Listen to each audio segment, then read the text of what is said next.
Hey, Nicole, if there's something strange in your neighborhood... Who are you going to call?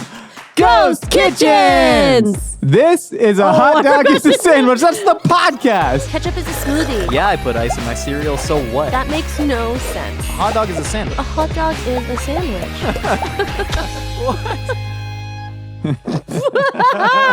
Sick! That was rad, dude. I love this. We're so good at this. Hey, welcome to our podcast, A Hot Dog is a Sandwich. I'm your host, Josh Scherer. And I'm your host, Nicole and Eddy. And neither of us have seen Ghostbusters, No, but I've been meaning to since like 1987. I have a confession to make. What's that? I'm afraid of no ghosts. Sorry. Did you just learn that was part of the song like 30 seconds ago? No, I knew that from before. You knew the song, but you've never seen the movie. Yeah, it's iconic. That's incredible. Today, Nicole, we are talking about the problem with ghost kitchens. We're talking about how they are scamming America out of their hard-earned money. They really are. Right, okay, well, let's diagnose what the actual scam is. Let's talk about, so ghost kitchens, right? Okay. They tend to be established restaurant brands or established restaurants. At least in the past, they tended to be. That would then effectively work out of a larger commissary kitchen. Yes. Right? Yes. And so a larger commissary kitchen could share several restaurant spaces. These are virtual only concepts. So restaurants that only exist on mostly delivery apps now, right? Yeah. Postmates, Grubhub, Deliveroo. Why did I go right to Deliveroo? I've never heard of Deliveroo. I've heard of Caviar. I think Deliveroo is like an England thing. I don't know. But anyways. Interesting. So they're operating out of like these larger kitchens and they may share, 10, 12 spaces in one kitchen.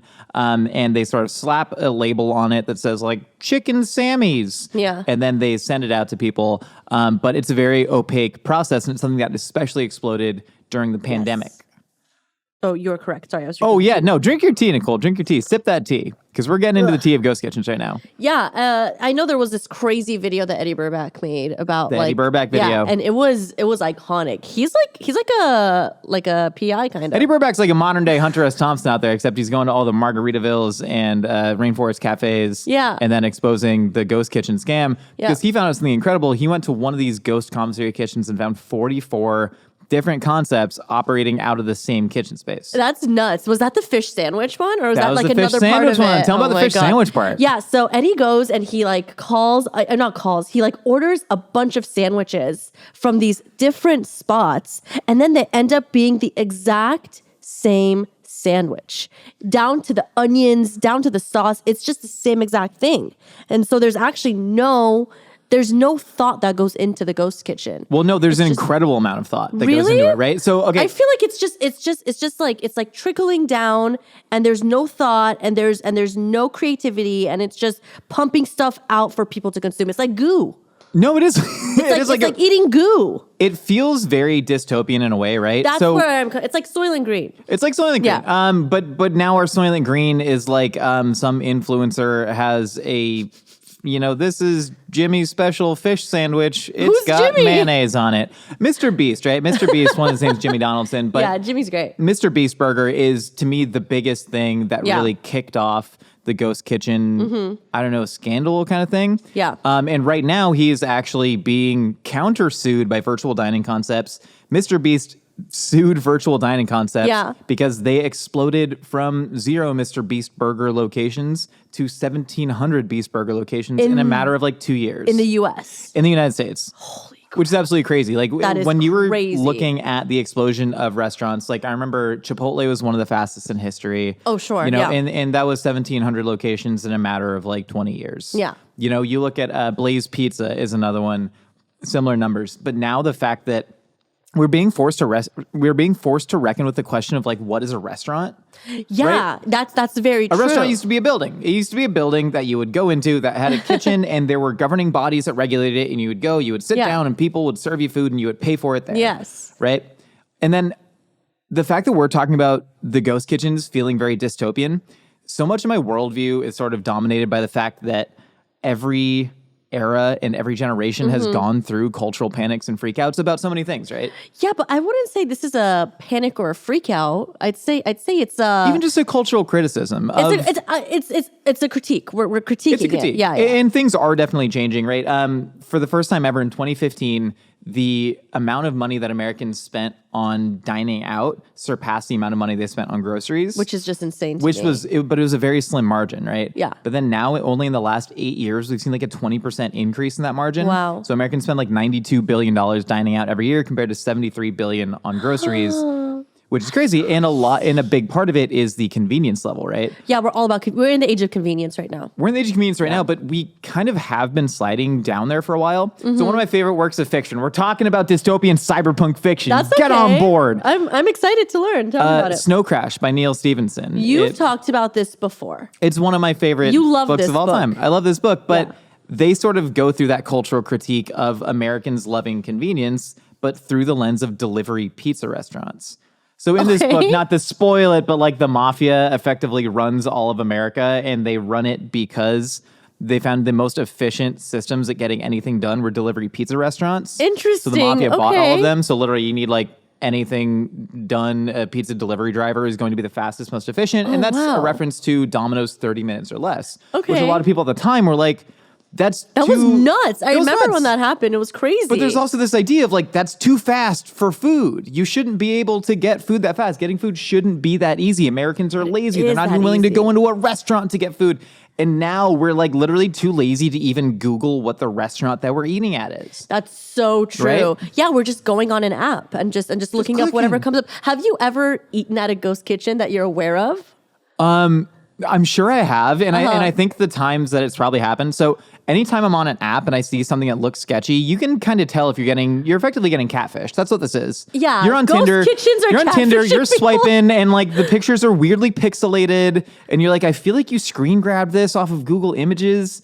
You know what I mean? And like the description of the person doesn't quite add up. You're like, that's a catfish. Like, stay away from that Yeah. person. You can tell this on delivery apps now. Yeah, I mean, to the untrained eye, I think it's a little bit difficult, though. I agree with that. Especially because me and you have worked in like food media. 100%, So 100%. we can tell whenever a photo is like not from a restaurant. You can almost. tell though, yeah. And like, I actually used to work with someone who took pictures for Grubhub and Uber my Eats God. and stuff. And she told me that a lot of these concepts, this was when it was just like bubbling under the surface. Yeah. She's like, I had to take one photo, and this one photo, I would do it from 14 different angles, and I would go to a bunch of different places. That's the whole thing. And I didn't realize until right now that she was working for ghost kitchens. Oh my God, I yeah. know, how crazy. That's incredible. I had a run-in with a ghost kitchen once, and a run-in. A little paranormal running with a ghost kitchen. So one thing you should know about me is that I don't have food delivered to my house ever. Wait, ever? Oh, because kosher? Or? No. don't It's know. just I don't like the idea of having food delivered to me. I like the idea of takeout. Like going there physically, opening the food, making sure it's everything that I want and whatever, and then I take it to my place. Am I a little bit neurotic and crazy because I do that? Yeah? Yeah, did Okay, you not cool. think you were neurotic and crazy? Not until right now. Oh, yeah, no, we all know that, right? Yeah, no, that's kind of like part of your personal Oh my brand. God, shut up. That's a huge part for both of us. Really? Yeah, just general neuroticism, you know what I mean? Yeah, that's like very on brand for you to not do that. No way. Okay. So like I go to this place and I see it's like behind an existing restaurant is just it's like do you know what an ADU is? No. Like when someone builds a house and then they have an ADU, it's like a it's like a garage that they've house converted. behind the house. A house behind. It's a garage that they've converted into a habitable space. Yeah. So someone took a restaurant on 3rd Street. Behind it, built a kitchen inside this little tiny like domicile. Oh my God. I go in and then I see that it's like 117 and a half. Because you know how it's like a it's a half building. Yeah. It's So I like go- platform 9 3/4 in the Harry Potter. So I go back. It's dark. It's dark and it's scary. There's no lights. And then I see this bright light of this restaurant of this one guy operating, and I'm like, do you have my bulgogi bowl ready? Oh my and God. he's like, give me 1 minute. And then literally these tickets just go vroom. Like I literally felt like I was at platform 9 3/4. It was like crazy. And it just goes, and then he goes and he makes our food. And then I'm like, hey, is this a ghost kitchen? He's like, it is. And I'm like, how many restaurants do you have back there? And he's like, honestly, we have like 12 menus. So out of this one space, he is responsible for 12 menus, and they're all in these little like compartments of this little space. Yeah. Where and also those menus online are so tiny. Like you have like maybe like 4 to 8 options. That like literally this comes down to like a philosophical question of what is a restaurant? What is a thing? Nuts. Look at the Cheesecake Factory, right? Oh, what about it? Cheesecake Factory menu, hundreds of items. How many different restaurants, if you just circle different parts of their menu, right? They have a menu for salads. That's a whole salad chain. That's a salad restaurant. You circle no, you're so right. the salad part of a Cheesecake Factory, and suddenly you put that on Uber Eats as just salads, or like, I don't know. Does Cheesecake Factory do that? I don't know if Cheesecake Factory does, but a lot of restaurants do. Okay, and like so which ones? That's why this is like a very philosophical question. Like, is Uber Eats one giant restaurant, you know, that you're ordering from? It to be. Right?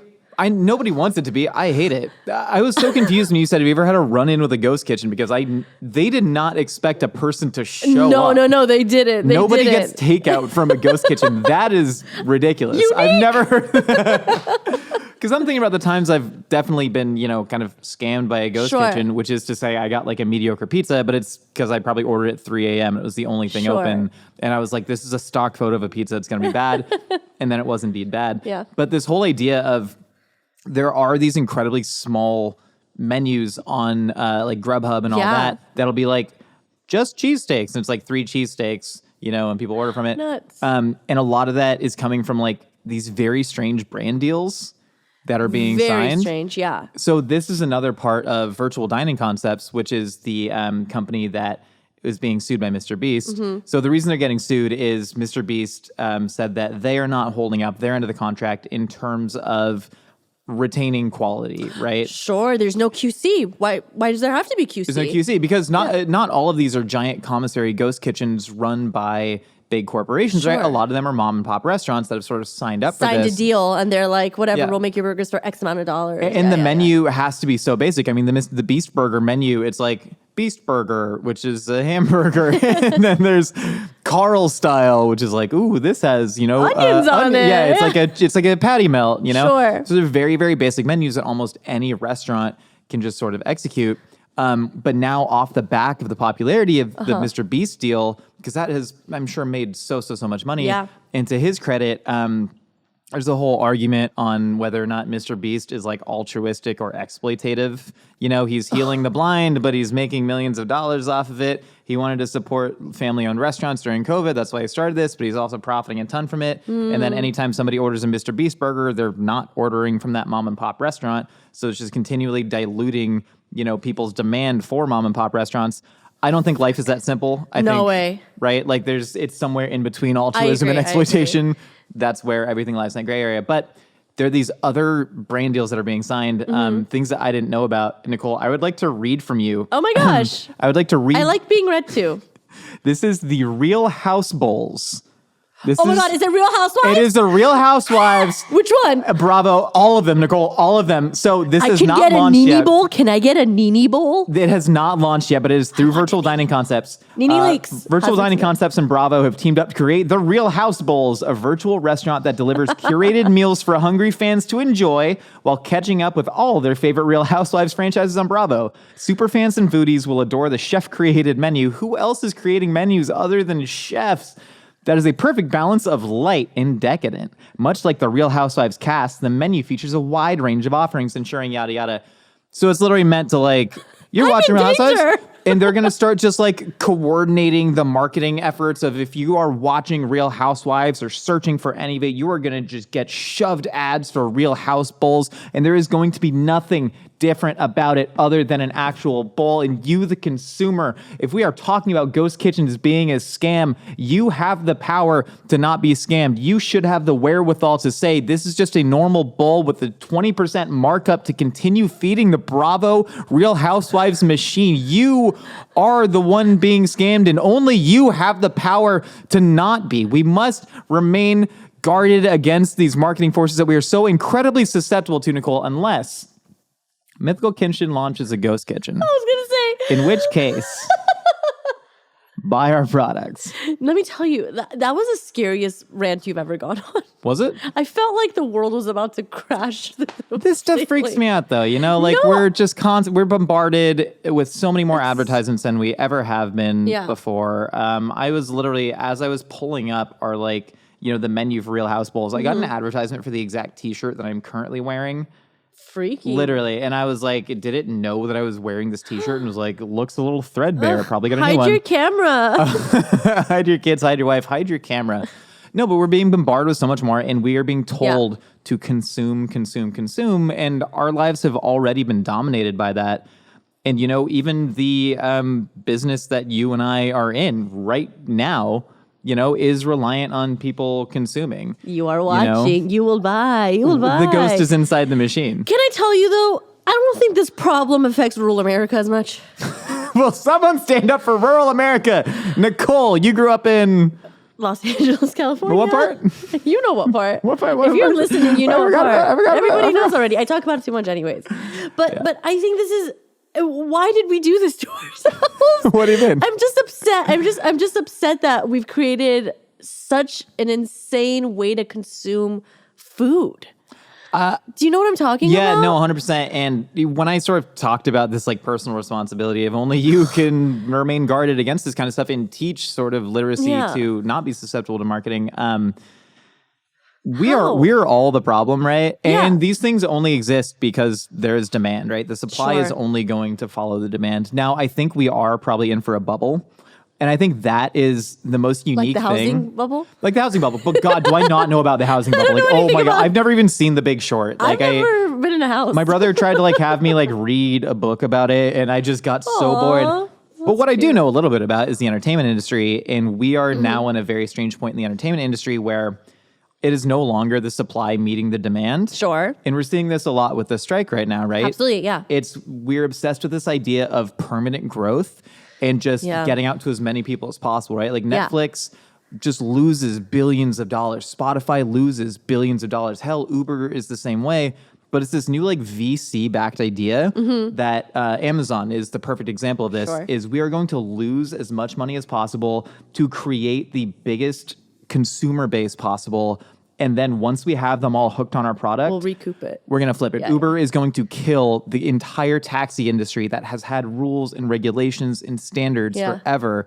Uber is going to kill that until they're no longer there, and all you can do is flip on your little app to get anywhere in the world, right? This podcast turned dark. It's dark, but no, this is fun, content, Nicole. No, but the Real Housewives are putting chicken in a bowl. But really, and you can eat it. I know. It's just scary to me from someone like me and you started in the food world, and simple start, but now that we're in it, it's insane to see how it's grown, and I don't want it to grow anymore sometimes. I think we're gonna see the bubble burst, right? Because this is the same thing that's going to happen, right? There's gonna be no demand for the Real House Bowls. God, I hope not. Who do you want to see have a ghost kitchen other than us? There's somebody that's coming out with one that I'm rooting for, Wiz Khalifa. He's also doing bowls, but it's because bowl, Nicole, is a feature in smoking marijuana. And when you smoke marijuana, you often put it in a bowl. And Wiz Khalifa is famous for his marijuana smoking. He had a song called Reefer Party.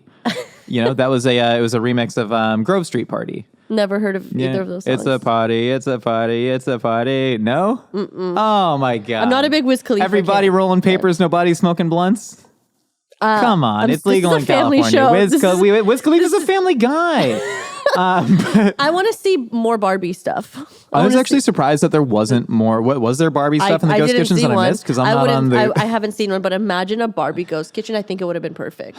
I mean, that is one thing. Is that one Barbie? I haven't seen it, but it generally. You haven't seen Barbie It generally yet? The door is right sickens there. me because it's this giant Mattel advertisement that's masquerading as feminist praxis, and it's just all very strange to me in the world that we live in. Come on, What do you mean? Come on, why are people You can't be altruistic so much, and you can't. I'm not a good person. I'm just a much. person. I don't know. Everything's an ad for everything now. Yeah, I know. And it's just super gross. The reason I think the bubble's going to burst. What's up? We're seeing one of the other factors in ghost kitchens is that you have these established brands that are just changing their name and their branding to appear to be other things. Like we talked about how Cheesecake Factory could do that. There's restaurants that are doing that right now. So scary. Red Robin was one of the biggest ones that people were criticizing. They launched a thing called Chicken Sammy's where they were like, we serve chicken sandwiches. Okay. People love that. We'll just put those on a separate menu with separate branding. They would physically cut off their labels where it was going to say Red Robin. That's so funny. And just put that on stuff. So many people have been doing this. Another famous one was Chuck E. Cheese as oh my God, I Pasquale's. remember this. Pasquale's, that's Pasquale's right. Pizza. So ridiculous. And God, Denny's was doing a thing called like Crazy Melt. So Yeah, I remember that. Melty burgers. I remember that. But some of the numbers, I don't have the numbers for everybody, but some of the numbers coming out of it were like shockingly low. Like Bloomin' Brands, which is Outback Steakhouse, they launched like a wings concept and they did And it failed. $330 of business in like 2 weeks. Shut like it's up. Because because every single restaurant that makes wings probably is doing the same thing, correct. right? And how do you stand out? You like, don't how do stand out. You don't. It's not about standing out. It's about blending in. I think it's about blending in, and I think it's about, hey, if somebody wants to order this, good luck. We're Sure. number 7 on the page or something, you know? But that's also like antithetical to what a restaurant used to be, right? Like, so Outback Steakhouse, for instance, Yeah. right? They are now so sort of, their brand equity has been watered down so much. They're chuggy. To the point where they're trying to hide it. They're a little chuggy. They're like, we spent decades building the name of Outback Steakhouse to be vaunted in the customer base. And now we're trying to hide it to sling wings on the cheap on an app. Like it's really genuinely sad to me. keeping up with the times, though. It is keeping up with the I times. think you don't really have a choice. Oh, no, you don't. Yeah. Well, you do have you a do. choice, but it's like you do have a choice. It's like let go or be dragged. But like, I don't think a lot of places are actually making money off this. I think they're doing it on speculation. Yeah, it's not about the Right? money. It's about riding. It's about catching the wave. Correct. Yeah, I think a lot of people trying to catch these waves So are hard. going to crash and burn. You know what I mean? Like for every Mr. Beast burger out there that has 1,700 locations, and again, it's to no risk of the influencer or Yeah. whomever is doing this Sure. because they're just signing a licensing deal, right? Yeah. You pay to use our name, and then we get whatever profits come. Mm-hmm. And so it's like the responsibility is almost being trickled down. Yeah, exactly. Like I said, trickling down. Yeah. And it's always going to fall on low-wage workers who are actually working these ghost Yeah. kitchens, who are losing jobs from real restaurants that are being shut down, that probably care about their employees a little bit more, Sure. you know, and then they end up there, and then you end up eating a soggy fish sandwich that could have come from 15 other different restaurants. My question is there any actual, like, what's the name of the overarching restaurant again that's Which one? responsible for this? VDC, Virtual Dining Concepts? Virtual dining concepts. Yeah, yeah. Do they have like a QC thing where somebody goes and like teaches the mom and pop shops how to make these, or do they just print out a like recipe book and say, learn this? I'm sure they do have quality control protocols in mind. I'm sure they have terms of agreement. I'm sure they have contracts that all these restaurants Yeah. sign. But when you're spreading so thin, Yeah, it's like impossible. right? I mean, that was one of the problems with like Uber, right? Is Sure. you just had no way to control it. So sort of decentralized and spread out because it's yeah. about numbers, that you just couldn't control the quality on all this, and you had all these problems. That said, is it like any worse than the cab industry? I don't actually know. I mean, I don't work in the cab industry. We me work in the neither. food We work in the industry. food You know, industry. I think we're trying to understand it by seeing other industries because it's just so Yeah. new to us that we have no idea what this is going to look like. And that's the scary thing about ghost kitchens. Like, what is it going to look like in 10 years? What do you think it is going to look like in 10 years? Can you go back? What do I want go to back happen, or what do I think is going to happen? real quick as an exercise? Go back to 2013. Do you remember what was Nicole doing? She's like working at Lush Cosmetics. Was that 10 years ago? 10 years ago? Yeah.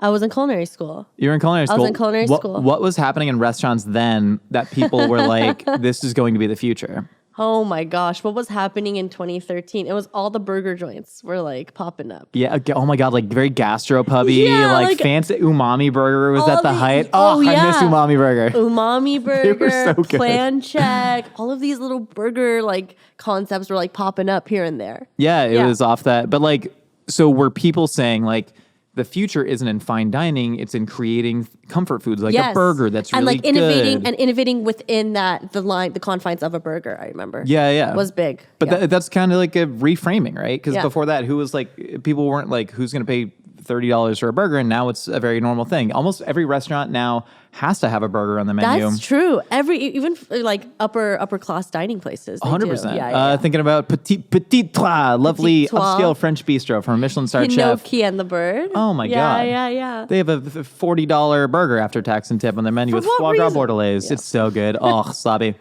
In 2013, I remember I would have been like freelancing, writing about restaurants at the time. Yeah, what were you noticing? And there was this sort of almost anxiety. So this would have been like 2015, where we were talking about Los Angeles Magazine's top 10 best new restaurants in LA.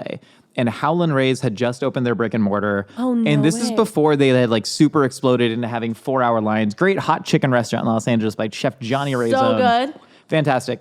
But they had just opened, and before they had 4-hour lines, and I was talking with our head food critic, Patrick Q, who's been on the show. Check out his episode where he judged our 3-course fine dining meal.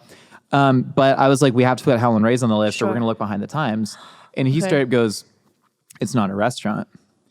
And I'm like, how do you mean? He's like, you can't sit down there. He's like, there's 4 stools, but they're trying to shuffle people out all the time. People are just spilling into the streets, eating their chicken sandwiches. It's not a restaurant. A restaurant is something that has hospitality. It has service. How can we judge it? And then I was like, well, times are changing, right? It's more expensive than ever to open a restaurant. More restaurants are failing than ever.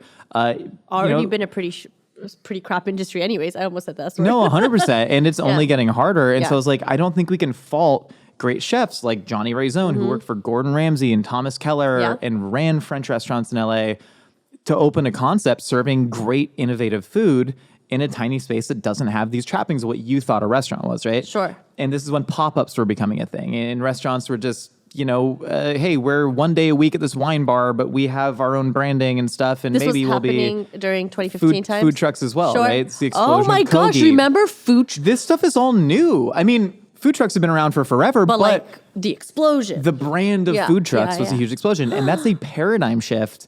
And so looking back then, thinking, what's the future in 10 years? Wait, quick aside about Patrick Q. After this, go ahead. We kind of got in a little row, a little fight, and I'll never forget. He goes, does wine service mean nothing to you? And slams the door and left. And that was hilarious. But point is, 10 years ago, we had this like, restaurants are shifting to being more nomadic, to being food trucks, pop-ups, these tiny holes in the wall. Yeah. They're still serving Joints. great food. Joints. It's a joint. And then now 10 years later, we're in like the dystopian hellscape of what we created by not having that sort of respect for restaurants. Oh. And now ghost kitchens are just the logical endpoint. And there's probably another logical endpoint. So this is our fault. This is our fault. We did it, Nicole. We did this. We did this, Are we just like old? Is this what it is? Is this us aging? Oh, yeah, I'm sorry about all this. This is just 2 old people complaining that the world's changing around us and we don't understand it. I think that's what this whole podcast is. Yeah, which is totally fine. But no, a lot of this comes, for me at least, from like a genuine love of restaurants and a real care for the industry. And I don't want to see it get diluted. In the same way that, you ever hear Snoop Dogg talk about Spotify? He sure doesn't like it. No, I haven't. Snoop Dogg had this great thing where he was like, when I used to sell albums, CDs, we sold 1 million records at $9 a pop. That's $9 million. I know I get 20%. That's, roughly $2 million for me. He's like, now on Spotify, you just put a song up there and it gets 9 billion plays and nobody tells you how much money it's making, and they're taking all their cuts off the top, and you're only paying $12 for a month of unlimited music to get every song in the world, Nicole. You got to pay $12 a month. I can listen to Beethoven right now if I want to. You used to have to pay like $12 for a single CD. It's so nuts. It's nuts, and it's cool that I can listen to anything, and I've found so much good music from there that I never would have before, but we've also diluted the product and how much we care about it. When a restaurant is now just a thumbnail of a logo on an app that you don't care about, that you're ordering when you're sat on the couch because you don't want to leave, right? We've watered down the concept of what a restaurant is and all the hard work of all these people that have created great brands and people that treat their employees well and give a crap. You know what I mean? I think we've kind of erased a lot of that. And I'm like hoping that this bubble bursts, that we sort of can get back to that. I'm hoping people who are spending more money on restaurants than ever can actually walk into a damn restaurant and eat the bowl of fuzz it was meant to be served and not in, plastic deli containers. I yearn for that era. That was Mythical Kitchen, Ghost Kitchen. This episode is brought to you by BetterHelp. It may seem like Nicole and I always knew we wanted to go into this wild culinary world we live in, but that's just not the case. It takes a while to get to know yourself and discover who you really are and what you truly want. Yeah, because getting to know yourself can be a lifelong process, especially since we're always growing and changing. Therapy is all about deepening that self-awareness, understanding, and it's a great way to learn more about yourself. Not just the who and the what, but the why. Why do we act certain ways? Why do we feel the way that we feel? And if you want to start your journey of self-discovery, BetterHelp is a great place to start. It's designed to be convenient, flexible, and suited to your schedule. Plus, it's entirely online, so BetterHelp can connect you with a licensed therapist who can take you on that journey of self-discovery from wherever you are. There are so many benefits to therapy, from learning how to deal with your emotions to empowering you to be the best version of yourself more often. And the therapist you're matched with on BetterHelp will help you to guide you based on your specific goals. Discover your potential with BetterHelp. Visit betterhelp.com/hotdog today to get 10% off your first month. That's BetterHelp, HELP.com/hotdog. Weren't able to join us for Good Mythical Evening this year or want to experience it all over again? No problem. GME is available on demand for a limited time only. Head over to goodmythicalevening.com to stream through September 5th. All right, Nicole. Did you fall asleep? No, I was looking at drag queens on YouTube. I was looking at Willem. I don't know who that is. That's a problem. We've heard what you and I have to say. Now it's time to find out what other wacky ideas are rattling out there in the universe. It's time for a segment we call Opinions Are Like Casseroles.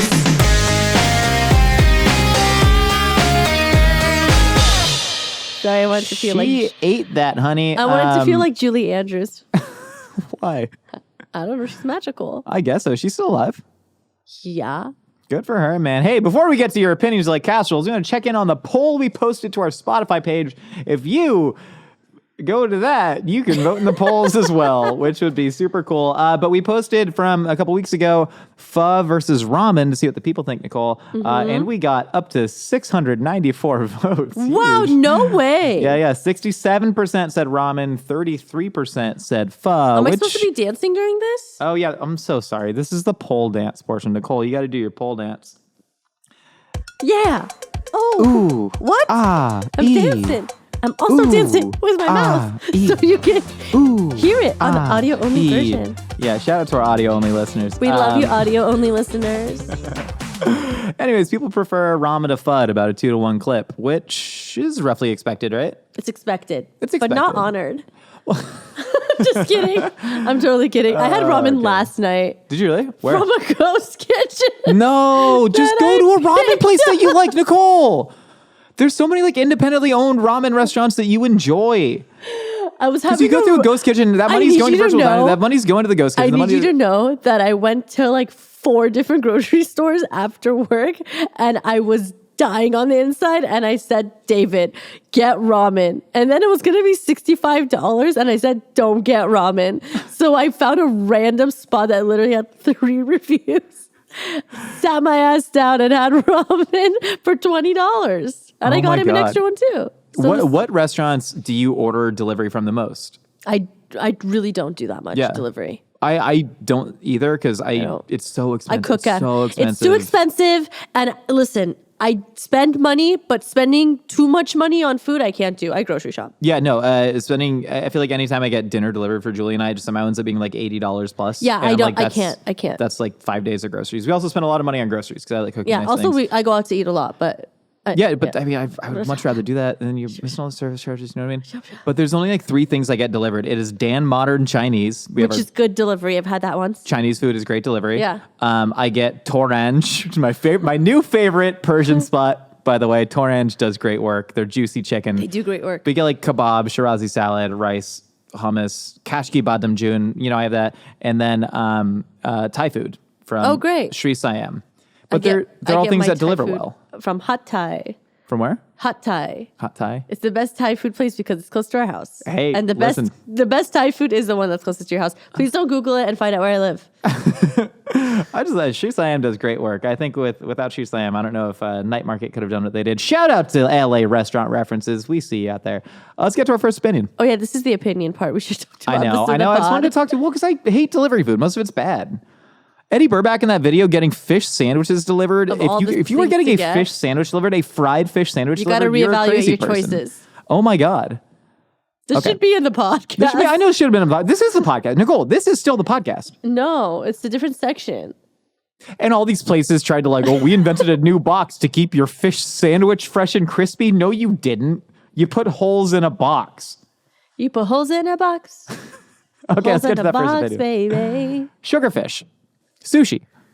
I get sushi delivered. They deliver. You get sushi. That's insane. I get sushi picked up. Literally the best way to use sushi is right out of the sushi chef's hands. And you're just Do you know who I'm married to? They're putting it in a Corolla and driving it half an hour to you. Yeah, so what if it's in a Corolla? You got probably against Toyota Corollas? The Corolla's a good car. It was the top-selling model in America for a long time. Car's Japanese. Oh, fair enough. Oh, okay. That makes sense. Yeah, here we go. Okay. No, now I get it. I only get my schnitzel delivered in Volkswagen. You want duck à l'orange? A Peugeot better pull up. Deep cut. You want Sundu Buchige? That better be a Hyundai. That better be a Hyundai coming up with your Sundu Buchige. Hi, this is Luke from Northfield, Minnesota. Absolutely love you guys and your podcast. Listen to every single episode, and I've called in a couple of times with opinions. But now I'm going to call in for advice. Because now I'm a drag queen. Hey, Mazel! Kind of probably for Nicole, just because I've never seen Josh wearing makeup. I don't know, maybe he has a little foundation or something. But what is something or things that are good to eat if I have a full face of makeup and I don't want to smudge myself? Something small that just goes in my mouth and is not intrusive, Because, if I have a bunch of makeup on, I don't want a chili dog or a BLT or something like that. I don't want to do my makeup again. I don't want to mess it up. If I'm drinking something, then you just have a little straw and have a little something. But if I'm in drag for hours, then I need something that I can eat that isn't intrusive to my face. So yeah, let me know. Very important. I'm going to keep Drag Queen alive if you let me know. Let me know. Come on. Let me know. Come on. Okay, I've never heard of an opinion that needs to be answered by me before more than this. This is incredible. First of all, I was just watching Drag Queen. literally. And so is there a water bottle around? Is there a water bottle you can just throw at me really quick? Okay. What are you about to do with that? I'm going to give you an example of what I do because with drinking, you can have a straw, yeah. But what I do is I literally put, everybody makes fun of me about how I drink water. I drink water like this. What the hell? You've been doing that for the 4 years that I've known you? Yeah. I don't put my lips in the water. I wrap my lips around the top. I'm going to spin and I go like this. I feel like I'm watching something I shouldn't be. I drink my water with my lips wrapped around the top because I don't want my lips to get screwed up. Yeah, that's good. So it's very important whenever you're drinking out of a bottle, if you don't have a straw handy, you just wrap your lips over it. And then for foods, little foods, okay? The best thing to do, for example, get a chicken cutlet and cut it into little pieces and then eat it individually like this. Yes. And then things like sushi, little bites are good. Anything that you can cut into little pieces. Sandwiches, never. Soup, never. Noodles, better not. What about soup with a straw? No. Whenever I have a full face of makeup on, whenever I'm trying to think of when I'm sitting in a chair, getting myself ready and having food on the side, which I don't typically do because I don't eat in my room. But whenever I'm getting my makeup done, I normally have a salad is also really great too. But I like to get chopped salads because they're chopped super fine and I can use a spoon to shovel it in instead of a fork. Oh, also Shirazi salad's a great one too. I concur. This is the best opinion of all time. And you helped out a drag queen. I love that. That's great. Yay. Hi, Josh and Nicole. This is Katie from Iowa. Hey, Katie. My unpopular food opinion is that I have always dunked my salmon in ranch dressing. Yes. I know that's a very Midwest opinion, and Yes. my boyfriend judges me hardcore. My defense is that I am a medical student, and I know that salmon is really good for you, and so I try to make it more palatable because I don't really like the taste of salmon, so I dunk it in something I like. Please don't judge me too hard. I love the pod. Thanks, you guys. I don't understand the medical student defense. I don't understand the medical student because defense. it's full of omega-3s and fatty acids. How does that defend ranch? Read a book. Is ranch the only way to make it palatable? But no, you shouldn't need a defense. But if you did, there's a culinary defense. Okay, what's the culinary defense? People would put tartar sauce on salmon, right? Okay, fair. That's what it was made for. It's just acid, it's mayonnaise, it's herbs, whatever. What is ranch if not tartar sauce sans cornichon? Nicole, that's what I'm saying. Ranch is just, it's a delightfully flavored aioli with other things in it. It's okay. I imagine what I would do is I would make a salad and put the salmon on top and then drown it in ranch. Or could take ranch powder. Why do you have to hide? Why do you have to hide your ranch? You want the ranch on the know. salmon? You have to hide it in the salad? No, you don't have to hide anymore, Nicole. You're safe here. I You was can put salmon saying on your ranch powder on the salmon. Cook it with ranch powder. I'm sure it's really dank. It's probably really dank. Probably really dank. It's probably really dank. Dairy and fish. There's nothing wrong with it. So many. I grew up eating creamed herring. That's disgusting. What, Nicole? My culture is not your costume. We eat creamed herring. I'm literally wearing a high necklace. Get out of my face. Hey guys, this is Ray from Southern New Jersey, and Yes. I was I've watching spent one of 10 your days in shows, Southern and New I Jersey. thought about something. How food can be great when it comes to bringing back memories, especially smells. Mine is my mother would boil cabbage for my father, and I would come home from school, and the smell would hit me in the nose, and I would absolutely hate it. And to this day, I hate boiled cabbage. Fine. Do either of you have food memories that just take you to a negative place? I'm just curious. Keep up what you're doing. Love the show, and God bless, guys. That's interesting, though. Food smells associated with negative memories. I have like really weird ones. I have one that's it's not a smell, but it's a taste. What's the taste? It's those candies, those strawberry candies that like grandmas have. Yeah. Yeah, I don't like those. What does that take you back to? I don't know. I think it You have a takes mean grandma? Huh? You have a mean grandma? I did have a mean grandma. Yeah, she was a teacher. She's actually a first grade teacher for David's parent. She was David's mom's first grade teacher In Iran. Oh my God. Yeah, she taught a lot of kids. That's incredible. Yeah. I had a mean grandma, and every time I see those candies and I see them, I'm like, mean grandma. That's funny. Mine is the smell of fresh basil that I hate. It's really bizarre because when I first started cooking, we lived right next to a Trader Joe's, and I was a total latchkey kid, right? My brother was out hanging out with his high school friends. Dad was working like 14-hour days, stuff like that. And so he would just like give me a 20 and I'd go buy ingredients from Trader Joe's, and they would always sell these giant clamshells of fresh basil. And I was like watching Food Network at the time, like green things on food make it fancy. Sure. And so I'd always buy a thing of fresh basil and I put it on everything. That fresh basil taste just infected every single thing that I made. And it was a very strange and lonely time in my life where I was trying to figure out what it meant to be a person. And now when I smell fresh, gotta be Genovese Italian basil, Thai basil doesn't trigger the memory, but Italian basil does. Okay. I get weirdly sad. Do you use any Genovese basil? Almost never. Almost never. Almost never. I don't like the taste of it now. Yeah, when you were doing that chicken parm episode, you were very sullen. Yeah. You were quite sullen on the inside. I'm a sullen man. No, you're not. Men are overly emotional. That's why we can never be president. I was just talking about how we called it Hillary Killery. Literally this morning. Oh, what a strange times we all live in. May you live in interesting times. Next opinion, please. Hi, Nicole. Hi, Josh. Hi. This is Will. I'm from Kentucky. Hello, I'm Will. an assistant manager at a McAllister's Deli. Congrats. Cool. And my opinion is that avocado belongs on French dips. Think about it. Avocado needs salt. Everybody knows that you can put like soy sauce on avocado and it's really good. And the au jus on a French dip is essentially just like watered down soy sauce in beef juice. It's delicious. You have to try it. Avocado on your next French dip. Thank you. Love you guys. This is interesting. I eat a lot of French dip sandwiches. I would say the restaurant that I frequented most in my life is probably Philippe's. Yeah, interesting. Yeah, I've been there it's the one place I can say I've been there more than 10 times. Yeah.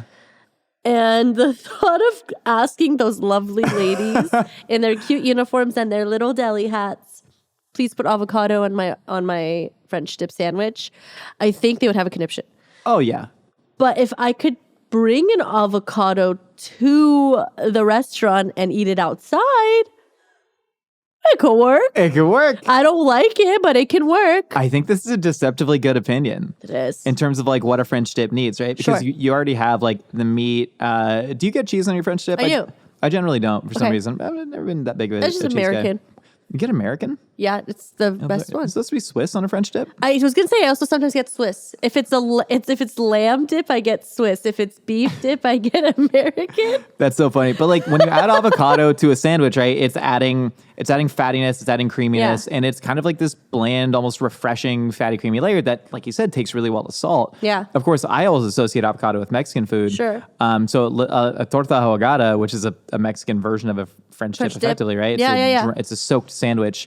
But that has spice to it, but you don't inherently need spice for avocado to be good, you know? But I'm wondering if you do need acid, because that's the thing that a French dip is missing. Do you need spice in a French dip? No, but I'm saying, does avocado need acid to set it off? Doesn't need. I mean, it doesn't need. I mean, nothing needs anything, but because you're getting like umami from the beef and salt from the au jus. There's spicy mustard on the side. Not always, though. At Philippe's, you're talking about one specific restaurant But that did I like invent the that. French dip, allegedly, in Los Angeles. I like it. Oh, that mustard is atomic. It's so good. I really want to try this. The closest equivalent I can sort of think to like avocado in that sort of sandwich deli context is like when there's fat, fresh mozzarella, and the fresh mozzarella that's like not very salty. Uh-huh. You know what I mean? It kind of adds the same thing as avocado. No, it doesn't. For me, it doesn't. I always add avocado to my deli sandwiches, especially which is when weird. Yeah, because you do that to your Uncle Polly's sandwich. Yeah. I do that. But like that one has a big wedge of fresh mozzarella. Yeah. That's weird to me. Those are substitute goods to me. Really? No. Mayonnaise is a substitute good for avocado. No, only if it's avocado spread. If it's an avocado spread, but if it's whole avocado. You know what happens with an avocado when you mash it? What? It's spreadable. You don't have to mash it. You put slices on it. It's What? a different experience. It's like saying Shut relish up. versus pickle. It's like relish versus Shut pickles. up. No way. Why are we fighting? Avocado. Why are we fighting? Hold on. Hold the phone. You mean to tell me that relish and pickles is the same as sliced avocado and regular avocado? I'm saying relish crunch is to factor? pickles as mashed avocado is to sliced avocado. No way in heck. Of course it is. No way. It's just a broken Are down you version of that kidding ingredient me? that creates a different experience. Yes, it is, but you can't compare the two because of the texture and the crunch of a pickle and the texture and the crunch of an avocado is non-existent. There's a different. It It's not turns texture into and mush crunch, in your but there's a mouth. bite. It turns If into it is mush a in your ripe mouth. avocado It that is turns into sliced, mush there in is your a bite to mouth. it that would go really well with the French dip. I'm talking to Will from Kentucky. I'm not talking to you anymore. Oh, Will, yeah, you are. great, Yeah, Will, you are. great I'm idea. right here. You want to Look host a over here. podcast, Will? Hey, Will, come on, hey, fly out to look over LA, here. fly out. Look Nicole, over you want to work here. at a deli? You want to be the He's assistant talking manager to for a me. deli? You might have to work your way I up don't from wanna work at a dishwasher. freaking deli. Why not? Why not? You too good to work for a deli? You too good for Will now? Anyways, do I smell more like beef? Yeah, Double fair. beef? Okay. And thanks so much for listening to Hot Dog is a Sandwich. If you want to hear more from us, we got new audio-only episodes every Wednesday. Video comes out on Sunday over on the Mythical Kitchen channel. If you want to be a feature, I'm sorry. Oh, worked up from that little If you want stop. If you want to be featured on Opinions or Casseroles, you can hit us up at 833-DOG-POD1. Our number again is 833-DOG-POD1. Yeah, for more Mythical Kitchen, check us out. We got videos. Every week. Videos every week. We'll see you next time. Sometimes there's a week where we don't do a video, but that's pretty rare. Very rare. We plan it to give ourselves nice little treats, like a little break. Like sleep. ooh, And spending time with our loved ones. This video. I went to Cabo. Yeah, and I went to South Jersey. Yeah. We didn't talk about the South Jersey man's accent.